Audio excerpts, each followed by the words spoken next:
இந்த மாதம் மகனே மகளே, நான் உன்னை வெறுமையாய் அனுப்புவது இல்லை.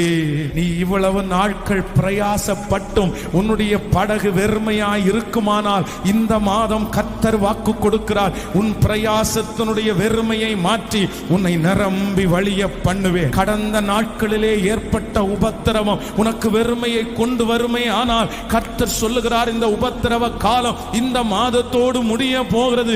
இந்த உபத்திரவத்தின் முடிவிலே உன்னுடைய வெறுமையை நான் நிறைவாக்குவேன். மனிதன் உன்னை ஒருவேளை வெறுமையாய் அனுப்பி இருக்கலாம், உங்களுடைய ஓனர் வெறுமையா அனுப்பி இருக்கலாம், அம்மா அப்பாவே வெறுமையா அனுப்பி இருக்கலாம்.